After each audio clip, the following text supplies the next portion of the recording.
मृत्यवे ब्रह्मविद्याचार्याय नचिकेतसे च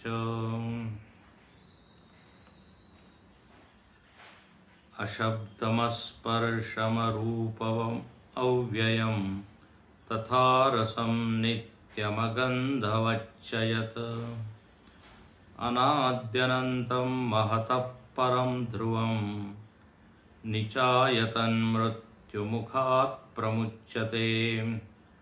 अशब्दमस्पर्शमरूपमव्ययम् तथा रसं नित्यमगन्धवच्च यत् अनाद्यनन्तं महतः परं ध्रुवं निचायतन्मृत्युमुखात् प्रमुच्यते।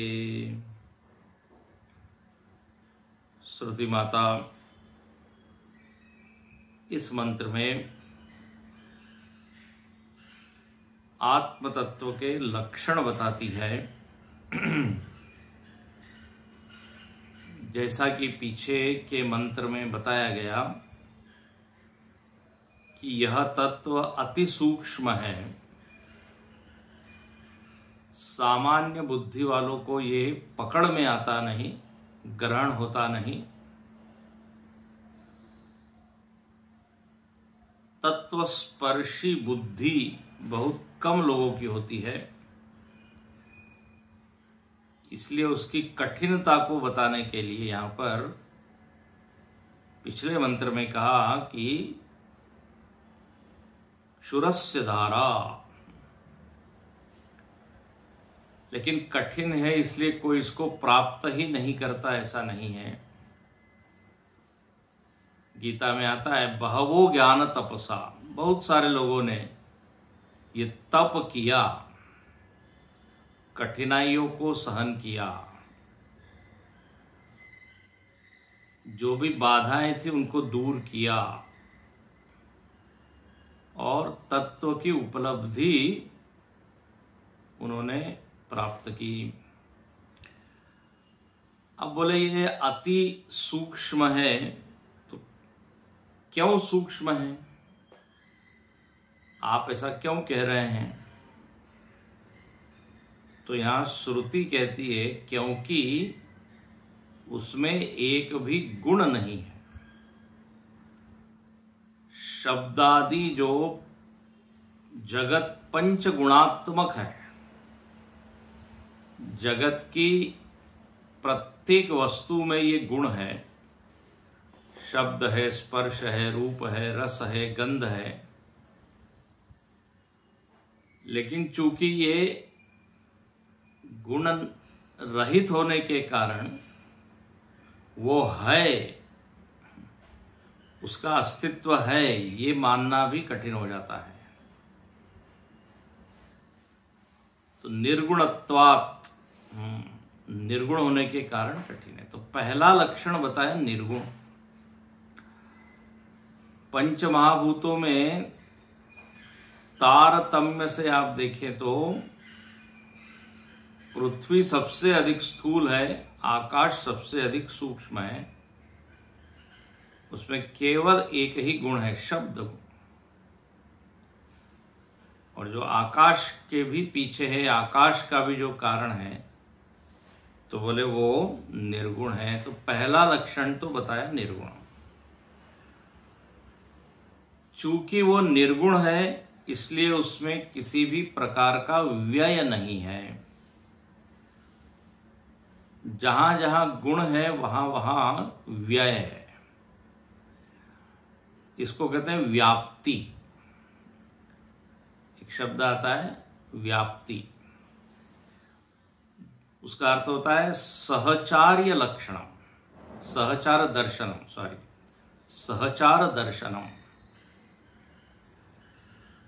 मतलब जहां गुण है वहां व्यय है, ये दोनों साथ में है। दोनों को एक साथ, मतलब गुण हो और अव्यय हो, ऐसा तो देखा नहीं जाता।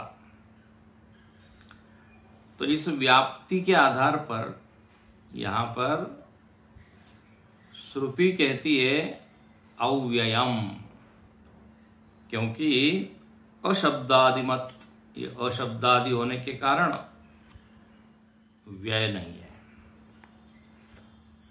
और व्यय न होने के कारण वो नित्य है। ये जो है ना, इन वाक्यों को कहते हैं हेतु फलात्मक। एक बनता है हेतु और उसका परिणाम होता है, उसको कहते हैं फल। चूंकि अव्यय है इसलिए नित्य है, तो अव्ययत्वात् ये हेतु हो गया, रीजन। उसका फल क्या हुआ? नित्यम। तो ये सब साथ में चलता है, एक बनता है हेतु, दूसरा बनता है फल। निर्गुण है तो अव्यय है, अव्यय है तो नित्य है। अच्छा, अब दूसरा लक्षण बताया, मतलब पहला तो हुआ निर्गुण, दूसरा हुआ अव्यय, तीसरा हुआ नित्य। अब ये तत्व नित्य है, इसको बताने के लिए दो और शब्द यहां दिए गए हैं। उससे भी ये ज्ञात होता है कि आत्मा शाश्वत है, अविनाशी है। बोले कौन से दो लक्षण आगे के? तो कहते हैं अनादि, अनाद्यनंतम, ना, ऐसा मंत्र में आया। तो इतश्च नित्यम अनादि अविद्यमान आदि यस्य। अनादि किसको कहते हैं? बोले जो कारण रहित है, जिसका कोई कारण नहीं, उसको कहते हैं अकारण। इसलिए एक शब्द श्रुति में आता है अपूर्वम। अपूर्व मतलब उसके पहले नहीं है कुछ, सबसे पहले ये है।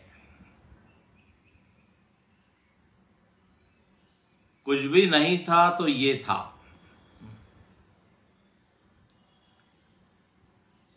तो इसलिए इसको कहते हैं अनादि।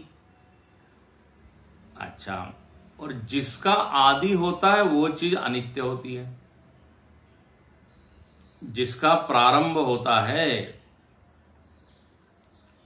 वो तो विनाशी होती है। तो चूंकि इसका प्रारंभ नहीं, इसलिए ये क्या है? नित्य है। अच्छा, एक दूसरा भी ढंग से सोच सकते हैं कि जिसका प्रारंभ होता है उसको कहते हैं कार्य।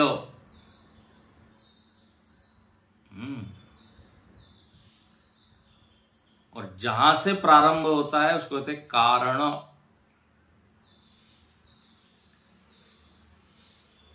तो यह तत्व कार्य नहीं है, इसकी उत्पत्ति नहीं हुई है।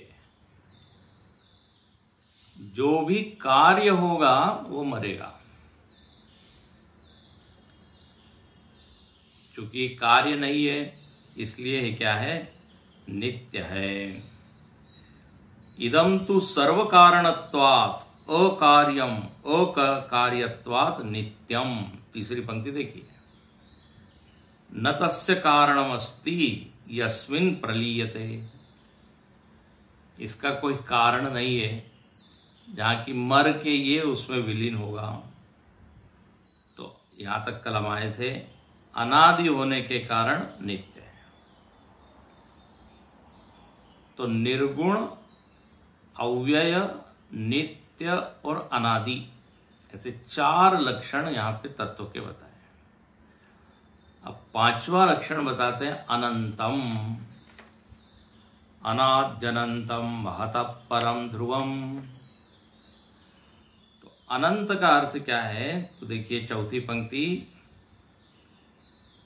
प्रायः जो हम अनंत का अर्थ करते हैं उससे थोड़ा सा अलग अर्थ यहां लिया है।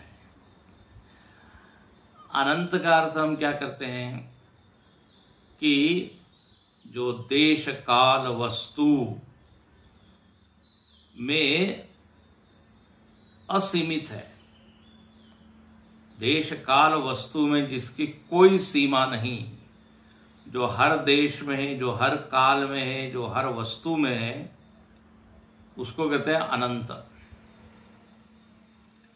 त्रिविध परिच्छेद शून्य, उसको काट नहीं सकते, लिमिट नहीं कर सकते, उसको कहते हैं अनंत। और चूंकि ये अनंत होता है इसलिए वो नित्य होता है। जो अंतवान चीज है वो अनित्य होती है। अब यहां पे अनंत का अर्थ देखो भाष्यकार ने कैसे किया। तथा अनंतम, अनंतम का अर्थ करते हैं अविद्यमान अंतः कार्यम अस्य तद अनंतम। बोले जिसमें अंत अविद्यमान है, जिसका कभी अंत नहीं होता, उसको कहते हैं अनंत। अब कार्य और कारण में यदि आप देखें तो क्या होता है, एक कारण होता है, उससे कार्य बनता है, ठीक है। और जब कार्य बनता है तो वो कारण का अंत हो जाता है। ध्यान से सुनना, कार्य जब निकलता है ना कारण से, तो कारण नहीं रहता, समाप्त हो जाता है। जैसे दूध से जब दही बना, दही क्या है, कार्य है, और दूध कारण है। तो दूध से जैसे ही दही बना, दूध का क्या हो गया, अंत, दूध समाप्त हो गया। अब आपकी भेंट दूध से नहीं होगी। अब हम चाहे कि खीर बना ले, रबड़ी बना ले, तो नहीं होगा। अब श्रीखंड बन सकता है, मिष्टी दही बन सकता है, लेकिन अब क्योंकि वो कारण क्या हो गया, समाप्त हो गया, तो इसको क्या बोलेंगे, कारण का अंत हो गया। जब कारण से कार्य निकलता है तो कारण नहीं रहता। दूसरा उदाहरण सबको याद है, बीज से जब वृक्ष निकलता है तो बीज का अंत हो जाता है।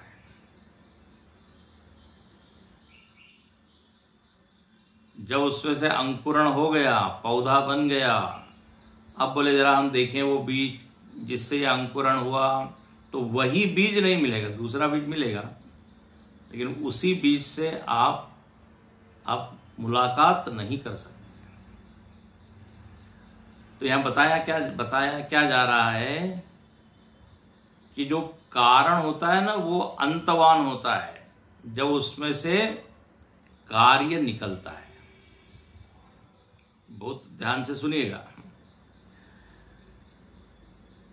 चूंकि यहां पर कहते हैं, देखो उदाहरण दिया है इसी चीज को, यथा कदल्यादेहे फलादि कार्य उत्पादनेन अपि अनित्यत्वं दृष्टम।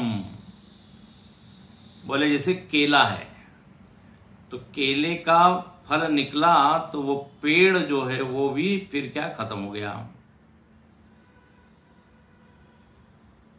फल देके वो पेड़ खत्म हो जाता है या बीज खत्म हो जाता है। ये बड़ा सूक्ष्म पॉइंट है। तो यहां पर आत्मा को अनंत इसलिए बताया जा रहा है कि आत्मा में वास्तव में कोई परिणाम, वास्तव में कोई कार्य निकला ही नहीं है। जैसे दूध से दही बना है वास्तव में, तो दूध क्या हो गया, खत्म, समाप्त। बोले फिर ये परमात्मा से भी ये जगत निकला है, ये तो आप खूब बताते रहे कि परमात्मा ही कारण है, परमात्मा ही कारण है। तो जब परमात्मा से ये जगत रूपी कार्य निकला, तो परमात्मा भी क्या होना चाहिए, अंत वाला। परमात्मा का नाश हो जाना चाहिए, क्योंकि अब क्या हो गया, अब जगत बन गया, जगत निकला है उसमें से। बीज में से यदि पेड़ निकल आया तो बीज नहीं रहा। यथा कदल्यादे, केला निकल आया तो पेड़ जो है फल देकर खत्म हो जाता है ना यहाँ पे प्रश्न। तो परमात्मा को यदि आपने कारण बना दिया तो अंत वाला हो जाएगा। तो यहां पर क्या कहते हैं कि वास्तव में इस परमात्मा से कोई कार्य नहीं निकला। परमात्मा बदल के परिणमित होके जगत नहीं बना। ये बहुत मुख्य पॉइंट है, क्योंकि हम सुनते हैं ना परमात्मा से ये प्रकट हुआ, सब तो लगता है कि परमात्मा में परिवर्तन हो गया होगा। अच्छा, परमात्मा में यदि परिवर्तन हो गया तो फिर तो हो गया वो अंत वाला। तो यहां जब अनंत कहा है तो अनंत का अर्थ ये है कि इस परमात्मा से कोई भी जगत वास्तव में निकला नहीं है। तो बोले फिर उसको कारण क्यों कह रहे हैं आप जगत का? तो बोले ये जगत का परिणामी कारण नहीं है, जैसे दूध से दही बनता है वैसे नहीं, बल्कि विवर्त कारण है। विवर्त कारण, जैसे रस्सी से सर्प,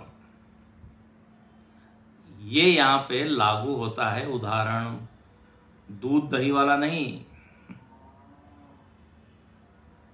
रज्जू सर्प ऊपर दिए थे ना सब उदाहरण, मरीचिका, मरीचि उदक, रज्जू सर्प। तो कारण स्थानीय रज्जू है, जगत स्थानीय सर्प है।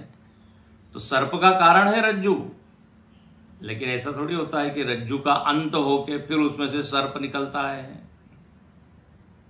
रज्जू रज्जू रहते हुए ही सर्प की उत्पत्ति कर देती है। अभिप्राय ये है कि ये जगत एक मिथ्या आभास है उस परमात्मा के ऊपर। परमात्मा, इसको आप दूसरा भी बोल सकते हैं, अधिष्ठान कारण है। चलो ये जरा आसान है, अधिष्ठान कारण है। जैसे रस्सी अधिष्ठान कारण है सर्प का।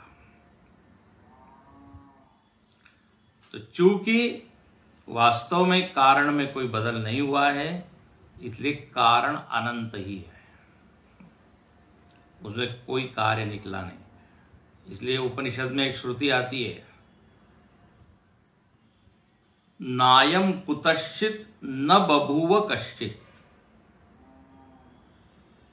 नायम कुतश्चित न बभूव कश्चित, मतलब न तो ये तत्व कहीं से आया और न इससे कुछ आया। न तो ये कहीं से आया, मतलब ये किसी का कार्य नहीं है, कहीं से उत्पन्न नहीं हुआ। नायम कुतश्चित, आत्मा कहां से आया? बोले इसका कोई उत्तर नहीं है।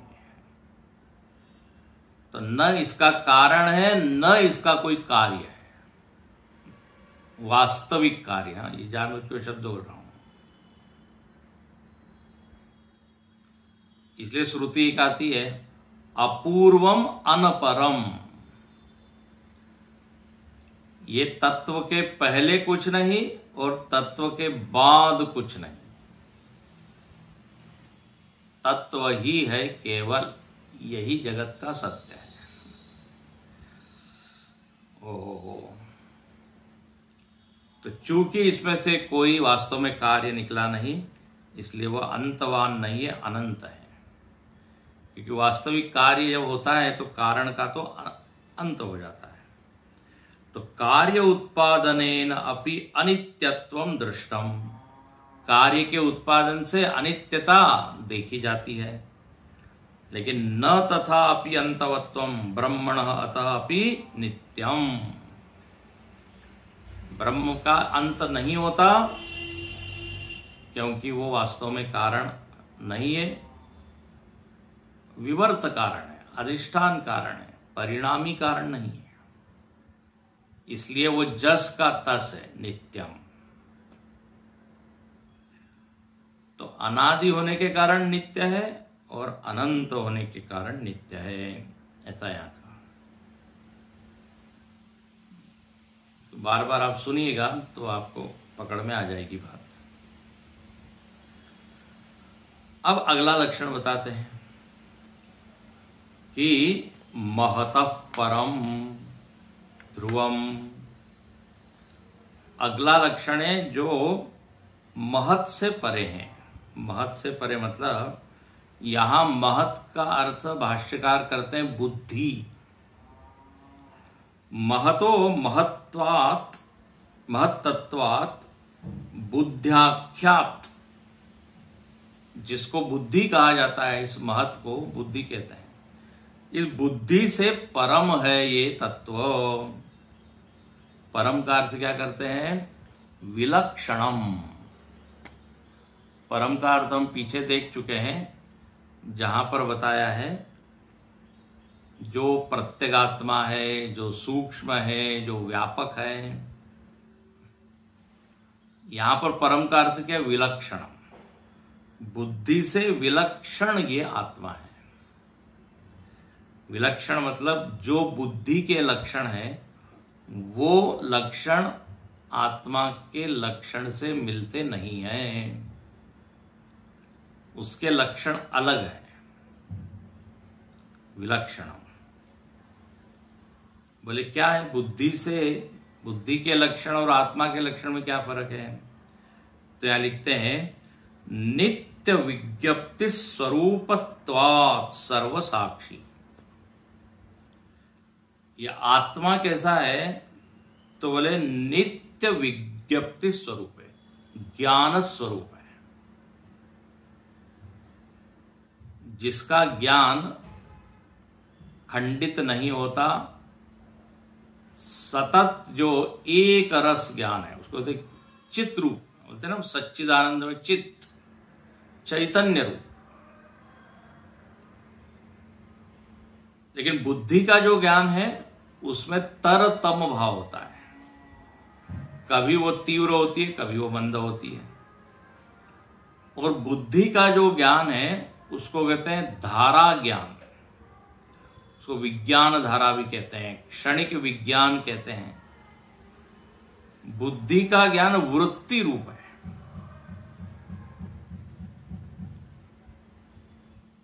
वृत्ति तो क्षणिक है, आती है जाती है।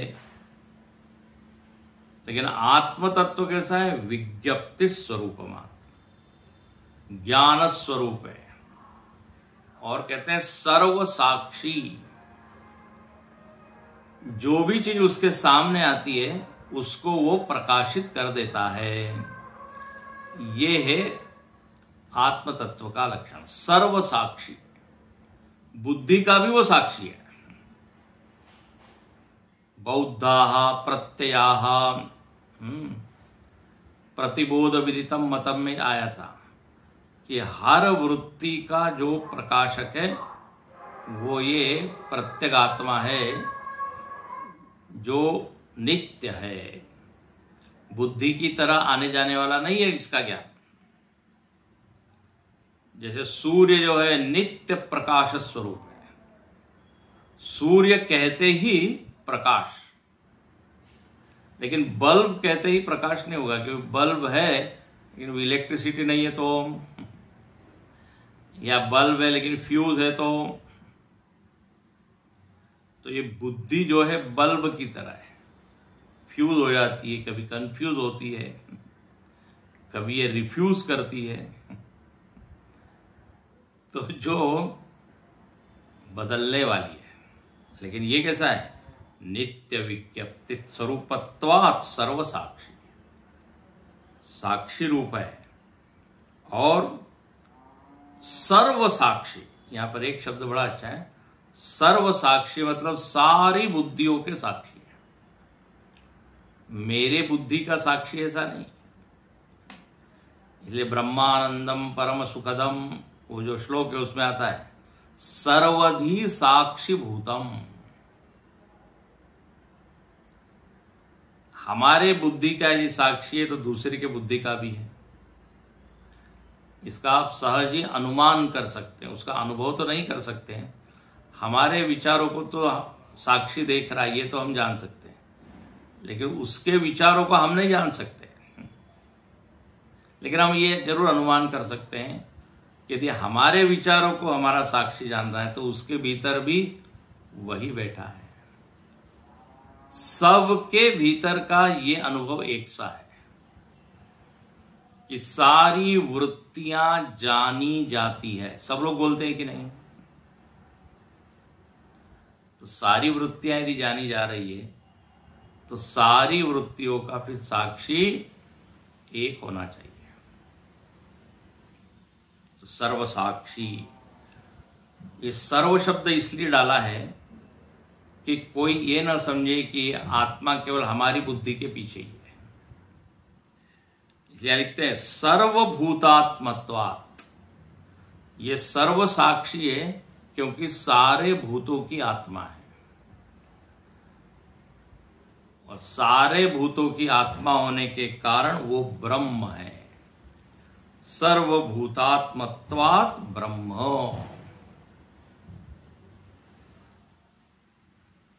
तो इस तरह से यहां पर कहा कि वो बुद्धि से विलक्षण है।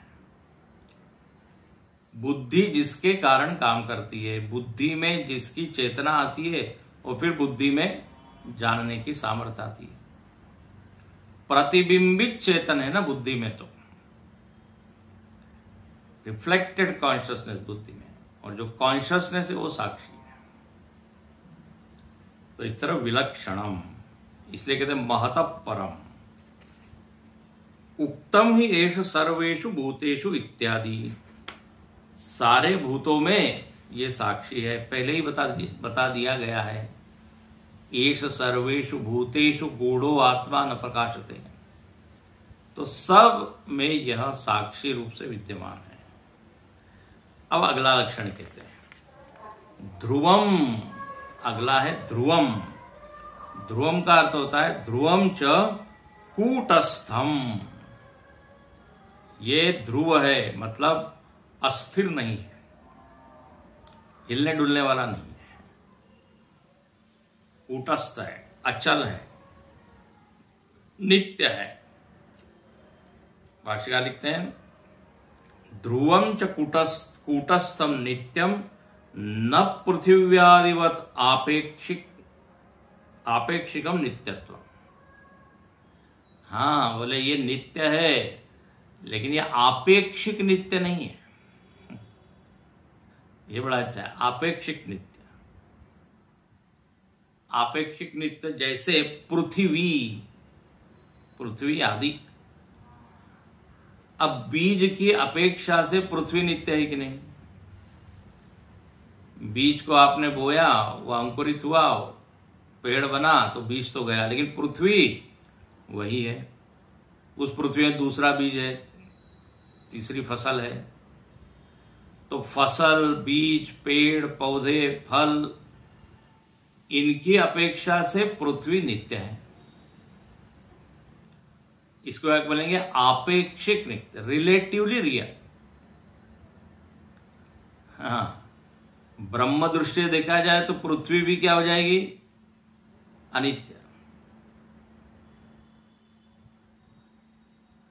तो किसी के संदर्भ से वो नित्य है, लेकिन अब जैसे हम कहते हैं ये हमारा घर है और एक किराए का घर है, तो हमारा घर है तो ऐसा लगता है ये नित्य है।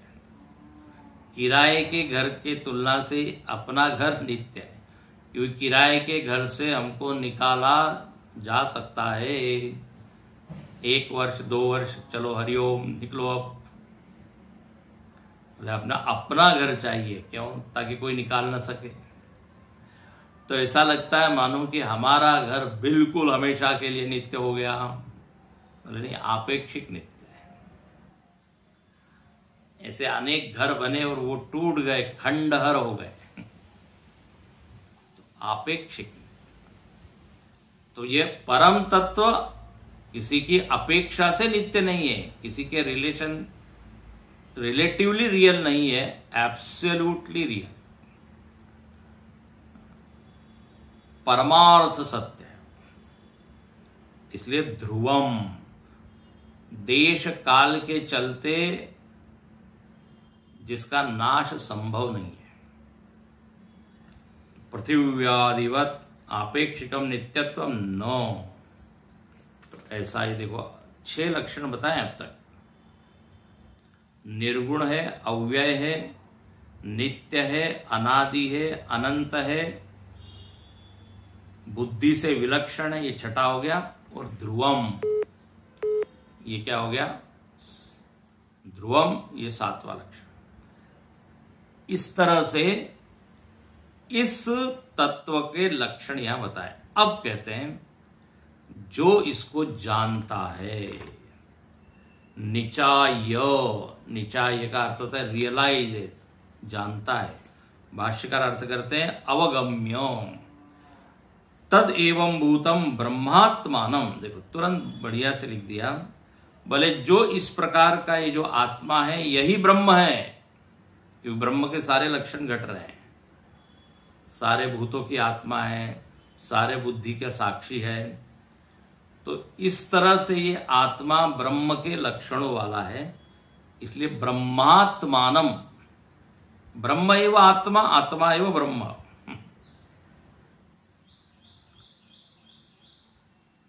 इस एकत्व को जो जान लेता है, आत्मा को ब्रह्म रूप से जो अनुभव कर लेता है, निचाय अवगम्य, बोले उसका क्या होता है?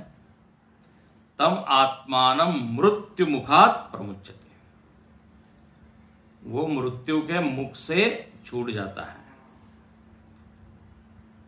बोले मृत्यु के मुख से तो हमने किसी को देखा नहीं।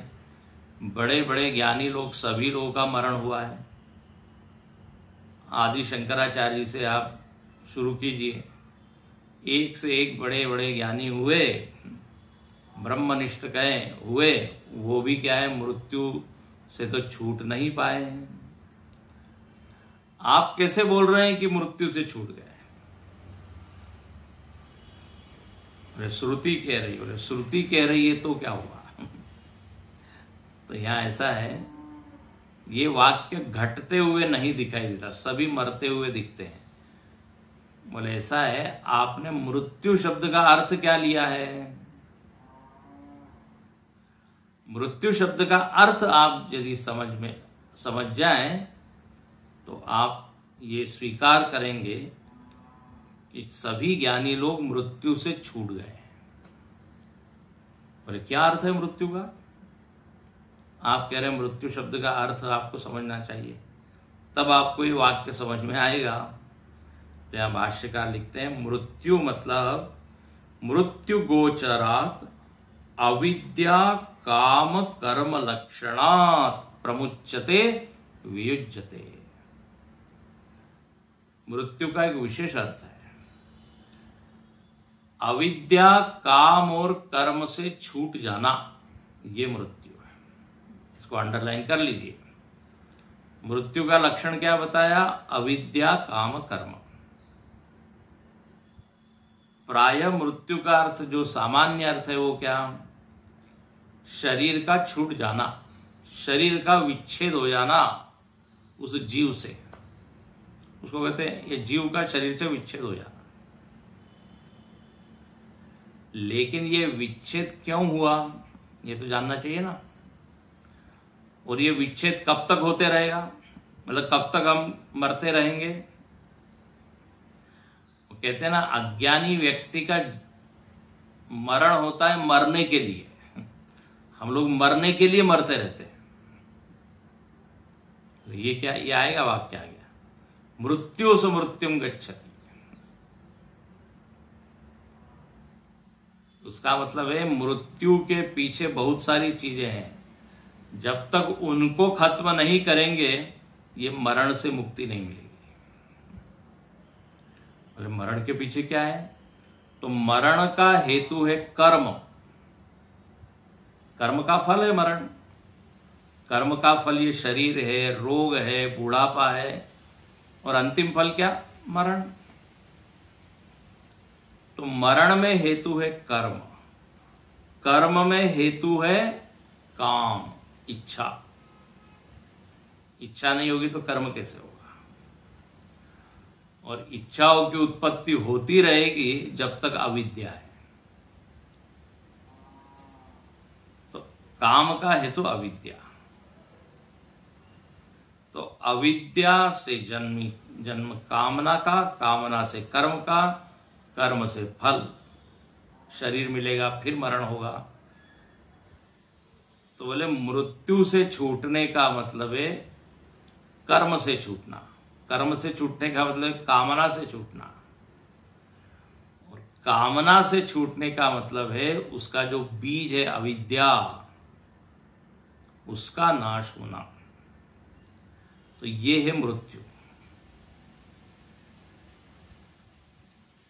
तो मृत्यु से छूटने का अर्थ है अविद्या काम कर्म। ये बहुत प्रसिद्ध वाक्य है, शंकराचार्य जी का अनेक भाष्यों में अनेक जगह आता है। इसको अनर्थ परंपरा भी कहते हैं। हाँ, तो बोले इस मृत्यु से जरूर वो छूट जाता है।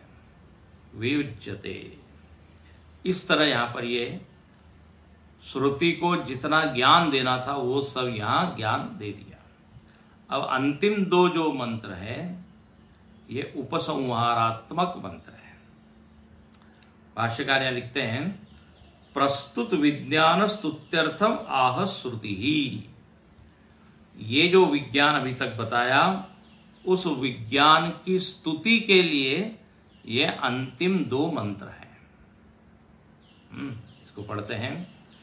नाचिकेतमुपाख्यानम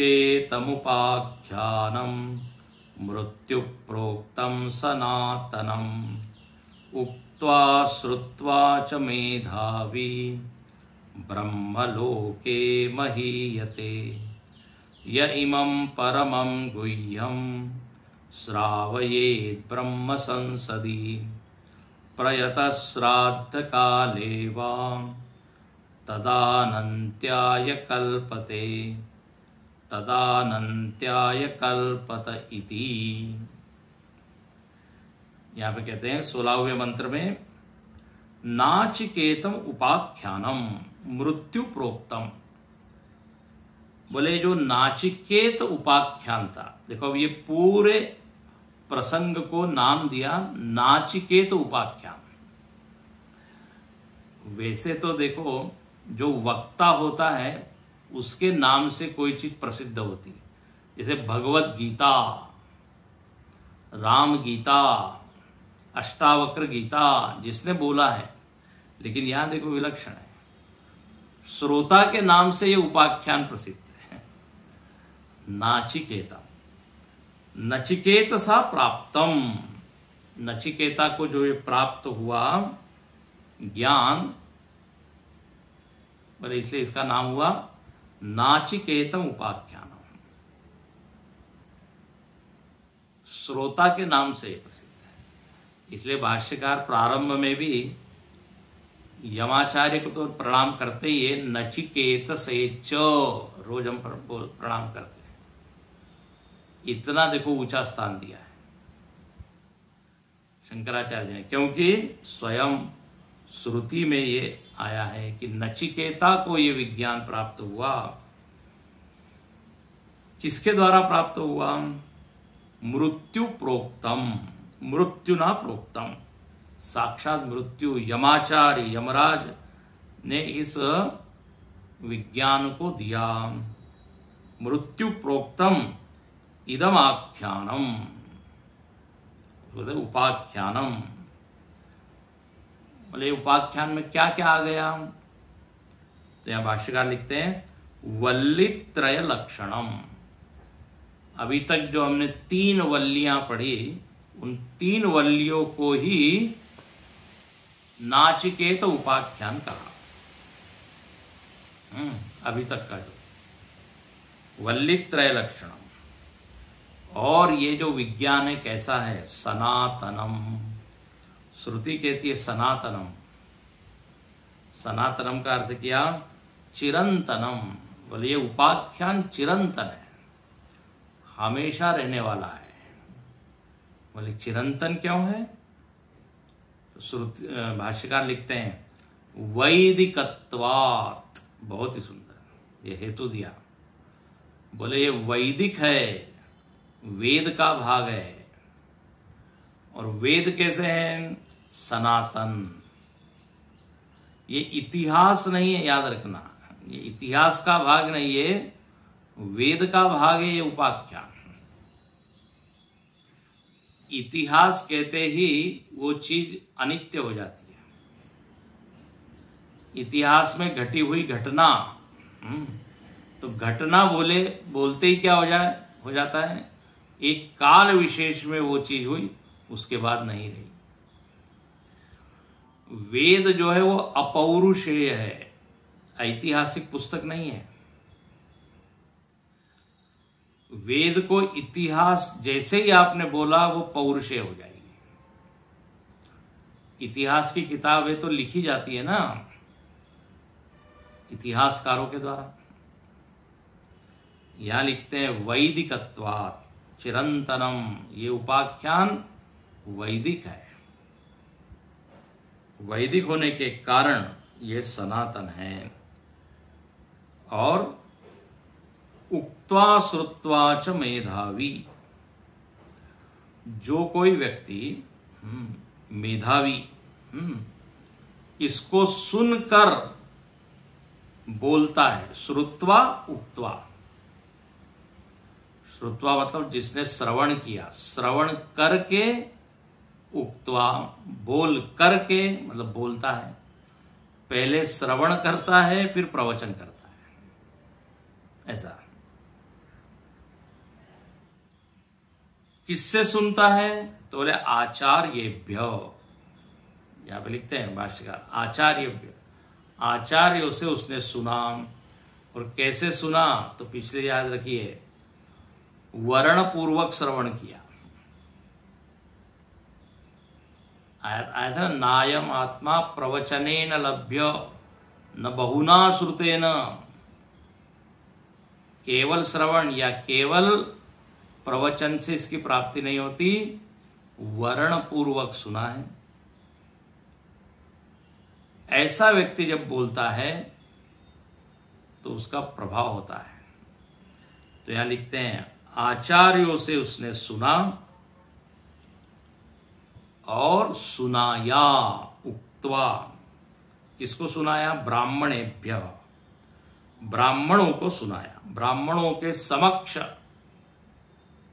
कहकर, पहले सुनकर फिर कहकर। क्या प्राप्त करता है? ब्रह्मलोक को प्राप्त। मतलब यहां पर यह है, जो भी कोई इस उपाख्यान का अच्छे से श्रवण करता है और उसके बाद सुनाता है, शेयर करता है। किसको सुनाता है? तो भाष्यकार यहां लिखते हैं उक्त्वा के आगे देखिए, ब्राह्मणेभ्य, ब्राह्मणों को सुनाता है। अब यहां ब्राह्मणों का अर्थ ब्राह्मण बुद्धि वाले लोगों को सुनाता है। ब्रह्म ज्ञान समझने में जो समर्थ है, ब्रह्म ज्ञान की जिसमें जिज्ञासा है, जो मुमुक्षु है, ब्रह्म जिज्ञासु, उनको वो सुनाता है। तो परिणाम क्या होता है? ब्रह्मलोके महीयते। अब देखिए यहां पर पहले क्या किया? पहले आप सुनिए अच्छे से, आचार्यों के द्वारा, समर्थ आचार्य के द्वारा, और फिर समर्थ लोगों को ही सुनाइए। गीता में भी भगवान बताते हैं 18वें अध्याय में, इदम ते ना तपस्काय ना भक्ताय कदाचन न चा शुश्रूवे वाच्यम न च माम अभ्यसूयति। बोले ये ज्ञान किसको सुनाना चाहिए और किसको नहीं सुनाना चाहिए? बोले जो भक्त नहीं है, जो तपस्वी नहीं है, जो मेरे के कथन में दोष देखता है, उसको मत सुनाइए। लेकिन जो श्रद्धालु है, असूया रहित है, दोष न देखने वाला है, निर्मल मन वाला है, जिज्ञासु है उसको सुनाइए। तो यहां पर इसलिए एक शब्द दे दिया ब्राह्मणेभ्य, श्रुति में नहीं आया। श्रुति में क्या लिखा है? उक्त्वा, सुनाता है। तो इस उपाख्यान को पहले अच्छे से समझता है और फिर अधिकारी लोगों को सुनाता है। वो कौन है? मेधावी, जिसने पहले अच्छे से धारण किया और फिर गान किया, बताया। तो बोले उसका क्या होता है? ब्रह्मलोके महीयते। भाष्यकार लिखते हैं ब्रह्मैव लोकः ब्रह्मलोकः। वो ब्रह्मलोक में जाता है, मतलब किसी लोक में जाता है ऐसा नहीं। या कहते ब्रह्म एव लोक, ब्रह्म ही लोक है। वो ब्रह्म लोक को प्राप्त करता है, मतलब उसकी ब्रह्म में निष्ठा हो जाती है। ब्रह्म का अनुभव वो अच्छे से कर लेता है। देखो, लोक शब्द का अर्थ होता है लोक्यते अनुभूयते। अनुभव का जो क्षेत्र है ना, उसको होते लोक। पृथ्वी लोक, स्वर्ग लोक, जहां पे हम अनुभव करते हैं। तो ब्रह्मलोक कहने का अभिप्राय है कि जो ब्रह्म का अनुभव करता है। इसने श्रवण किया और फिर प्रवचन किया, उससे ब्रह्म में उसकी निष्ठा बन गई। ब्रह्मलोके महीयते तस्मिन् महीयते आत्मभूत उपास्यो भवति इत्यर्थ। बहुत ही सुंदर। बोले ऐसा ब्रह्मलोक को प्राप्त किया हुआ व्यक्ति, मतलब ब्रह्म का अनुभव, ब्रह्मानुभवी व्यक्ति सबका आत्मा बन जाता है, सबका आत्मा हो जाता है और सबका उपास्य हो जाता है। सब उसको आदर सम्मान देते हैं, क्योंकि सर्वभूतात्म भूतात्मा। अब उसको ये ज्ञान हो गया है कि मैं केवल एक जीव नहीं हूं, मनुष्य नहीं हूं, सर्वसाक्षी भूतम, सर्वभूतात्म भाव में स्थित है। यही ब्रह्म का अनुभव है। तो इस ब्रह्मानुभव को प्राप्त करके वो सबका उपास्य हो जाता है। और यहां पे अब आगे लिखते हैं य इमं परमं गुह्यं श्रावयेत ब्रह्म संपदी, ब्रह्म संसदी। बोले जो कोई पुरुष, यह मतलब जो कोई, हाँ, भाष्यकार लिखते हैं यह कश्चित, यहां किसी वर्ण, आश्रम, आयु, जाति, लिंग, इसका कोई उल्लेख नहीं किया। जो कोई भी इस परम गुह्य ग्रंथ को, इस उपाख्यान को सुनाता है, श्रावयेत, श्रावयेत, कहां पे? ब्रह्म संसदी, ब्रह्म संपदी, ब्राह्मणों की सभा में। तो उसको क्या होता है? तो बोले अनंत फल की प्राप्ति होती है। और दूसरा लिखते हैं प्रयत श्राद्ध काले वा, श्राद्ध काल में भी यदि कोई इसको सुनाता है, तद आनंत्याय कल्पते, आनंत्याय कल्पते। तो वो जो श्राद्ध है वो अनंत फल वाला होता है। तो इसके ऊपर भाष्यकार क्या लिखते हैं? यह कश्चिद इमं ग्रंथम, इमं शब्द के ऊपर लिखा है ग्रंथम। इमं मतलब इसको सुनाता है। इसको मतलब किसको? ग्रंथम, जो अभी तक हमने पढ़ा। ये ग्रंथ कैसा है? परमम, परमम मतलब प्रकृष्टम, श्रेष्ठ है, श्रेष्ठ ज्ञान है। और ये ज्ञान कैसा है? गुह्यम, गुह्यम मतलब गोप्यम। देखो ये जब आता है ना, गुह्य है, गोप्य है, इससे ये समझ में आता है कि ये ज्ञान बड़ा ऊंचा है। गोपनीय शब्द का अर्थ, उसका जो लक्षार्थ होता है कि जो बहुत रेयर है, दुर्लभ है। और जो चीज दुर्लभ होती है वो बड़ी कीमती होती है। तो गोप्य कहने का भाव क्या है? जो महिमा संपन्न है। ये सड़क छाप ज्ञान नहीं है क्या बोलते कि कहीं भी चौराहे पे मिल जाएगा,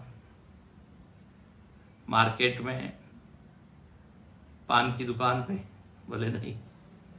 ये गोप्य मतलब रेयर है, दुर्लभ है, कीमती है। इसको सुनने के लिए आपको जाना पड़ेगा, खोजना पड़ेगा, ढूंढना पड़ेगा कौन आचार्य है, गुरु है। तो ऐसा ये गोपनीय मतलब महिमा से संपन्न दिव्य ज्ञान ये सुनाता है। श्रावयेत यदि कोई, और कैसे सुनाता है? भाष्यकार लिखते हैं ग्रंथतः अर्थतश्च, या तो केवल मंत्रों का पाठ करता है या फिर उन मंत्रों के अर्थों को समझाता है। दो तरह से हो सकता है, या तो केवल हम पाठ कर रहे हैं मंत्रों का, या उसका अनुवाद करके उसके ऊपर थोड़ी सी व्याख्या कर रहा है। बोले कहां पे कर रहा है? ब्राह्मणानाम संसदी ब्रह्म संसदी, बोले जहां ब्रह्म लोग बैठे हैं, ब्रह्म संसद। देखो संसद का अर्थ होता है कि अच्छे लोगों की सभा, उसको कहते हैं संसद। सद का अर्थ होता है बैठना, सम का अर्थ है अच्छा, सम्यक सीदति, अच्छे से सब लोग जहां बैठते हैं उसको कहते हैं सभा, संसद। एक होती है भीड़, भीड़ का नाम संसद नहीं है। संसद मतलब जहां संस्कारी लोग हैं, सज्जन लोग हैं, कल्चर। अब ये जो संसद है, पार्लियामेंट, तो एक्सपेक्टेशन तो यही होता है कि ऐसे लोग वहां पे पहुंचेंगे और हाँ शालीनता से बहस करेंगे, चर्चा करेंगे। तो देखो संसद का ये अर्थ होता है, ये नहीं कि संसद वो जगह जहां पे माइक का उपयोग अस्त्र शस्त्र की तरह होता है, टेबल कुर्सियों का भी प्रयोग या आयुध के रूप में फेंक रहे हैं, एक दूसरे को मार रहे हैं, कागज उड़ा रहे हैं, ये संसद नहीं है। संसद मतलब जहां सुशील संस्कारी लोग बैठे हो। जहां लिखते हैं कि ऐसे अच्छी सभा में प्रयतः शुचिर भूत्वा,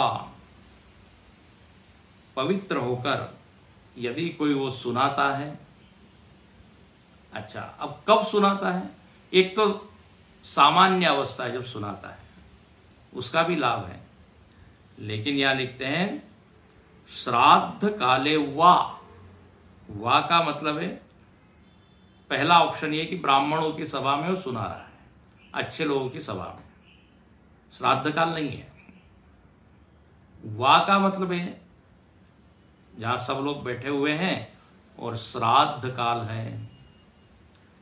तो श्राद्ध काले वा श्रावयेत भुंजानानाम, बहुत ही सुंदर। श्राद्ध का भोजन चल रहा है, ब्राह्मण लोग खा रहे हैं। ऐसे उस श्राद्ध काल में भोजन करते हुए, है ना, उन भिक्षुकों के समक्ष जब इसका पाठ होता है, कितना सुंदर है। तो क्या होता है? तो वो जो श्राद्ध है उसको समग्रता की प्राप्ति होती है, संपूर्णता की प्राप्ति होती है। उस श्राद्ध का फल अनंत होता है। अनंत्याय कल्पते तत्श्राद्धम अस्य अनंत्याय, अनंत फलाय, अनंत फल देने वाला वो हो जाता है। उस श्राद्ध का फल बढ़ जाता है। इसलिए श्राद्ध के समय ये कई स्थानों पर हम देखते हैं उपनिषद, ये जो 3 वल्लियां हैं इनका पाठ किया जाता है। तो कहते हैं यहां पर 2 बार ये बोला तदानंत्याय कल्पते, तदानंत्याय कल्पते इति बोले द्विर्वचनम अध्याय परिसमाप्त्यर्थम। दो बार जो वचन कहा गया वो इंडिकेट करता है, संकेत करता है कि अब अध्याय यहां पर समाप्त होता है। देखो प्राचीन काल में ग्रंथ छपते नहीं थे, वो गुरु जो है सुनाते थे। दो बार बोल दिया इसका मतलब शिष्य लोग समझ जाते थे कि यहां पर पाठ पूरा हुआ, यहां पर यह अध्याय पूरा हुआ, तो परिसमाप्त। इस तरह इति काठकोपनिषदि प्रथम अध्याये तृतीय वल्ली भाष्यम समाप्तम। इस तरह इस कठोपनिषद के प्रथम अध्याय की तीसरी वल्ली यहां पर पूर्ण होती है। इति श्रीमत् परमहंस परिव्राजकाचार्य गोविंद भगवत पूज्यपाद शिष्य श्रीमद आचार्य श्री शंकर भगवत कृतौ काठकोपनिषद भाष्ये प्रथमोध्याय समाप्त। तो यहाँ भाष्य सहित हमने इसका अध्ययन किया, तो यहाँ प्रथम अध्याय का भाष्य भी पूर्ण होता है, जो कि भगवान शंकराचार्य जी के द्वारा कृत है, रचित है।